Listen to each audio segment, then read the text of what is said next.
Assalam, my name is Isma Hassan. Today I'm going to deliver a lecture on chapter the cell first year biology. तो start करते हैं। सबसे पहले तो मैं आपको ये बता दूं कि मैं इसमें अपने लेक्चर्स, अपने नोट्स आपको प्रोवाइड करूंगी इंशाल्लाह, और इसके बाद आप जस्ट एक बार बुक रीड कर लेंगे and then lecture you will remember lecture. It's enough for your MCAT test इंशाल्लाह। You can qualify your test easily.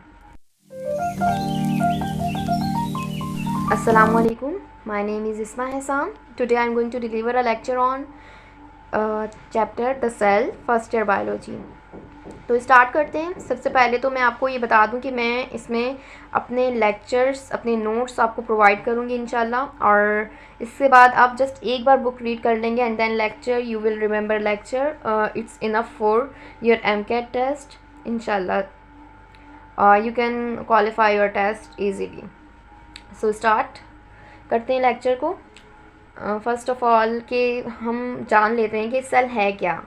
जैसे एक घर है वो ईंटों या ब्लॉक से मिलकर बनता है, इसी तरीके से जो लिविंग ऑर्गेनिजम्स हैं उनका बेसिक कंपोनेंट या बुनियादी इकाई क्या है? सेल है। सही।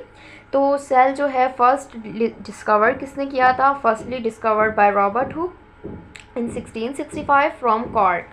तो कॉर्क से इसे डिस्कवर किया गया था। अब हम अगर जानें कि एक cubic metre of cork, 1 cubic meter of cork contain millions of cells, so you can understand the cell is so small, so smallest basic unit of living organisms or living body। सही। Then हम आगे proceed करते हैं कि cell की जो theory थी वो 3 साइंटिस्ट थे जिन्होंने दी थी। एक था श्लाइडन, एक श्वान और एक विर्चू। अब श्लाइडन और श्वान थे ना, इन 1838 इन्होंने जो है सेल के 3 पॉइंट दिए थे सेल थ्योरी के।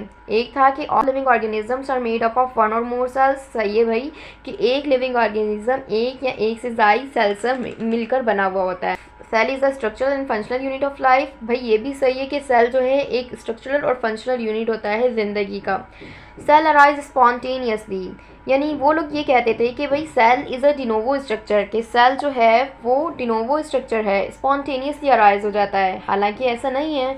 तो जो विर्चू थे, विर्चू आए इन 1853, उन्होंने अनएक्सेप्ट किया इस थर्ड पॉइंट को and gave the third point of the theory. उन्होंने कहा कि भाई सेल जो है, cell is not arise spontaneously, cell spontaneously arise नहीं हुआ था, cell arise from pre existing cell. Cell जो है वो किससे अराइज हुआ? प्री एग्जिस्टिंग सेल से अराइज हुआ। फिर उसके बाद अब हम सेल की थ्योरी पढ़ ली हमने कि भाई सेल की थ्योरी ये है। अब हम सेल के कंपोनेंट्स की बात करते हैं। सेल के जो बेसिक कंपोनेंट्स होते हैं ना, उनमें अगर हम बात करें तो सेल की मेम्ब्रेन आ जाती है, साइटोप्लाज्म आ जाता है, न्यूक्लियस आ जाता है, और अगर हम प्लांट सेल की बात करें तो सेल वॉल भी आ जाती है। तो हम 1 by 1 इन सबको इंशाल्लाह डिस्कस करेंगे and I hope it will be clear to all of you.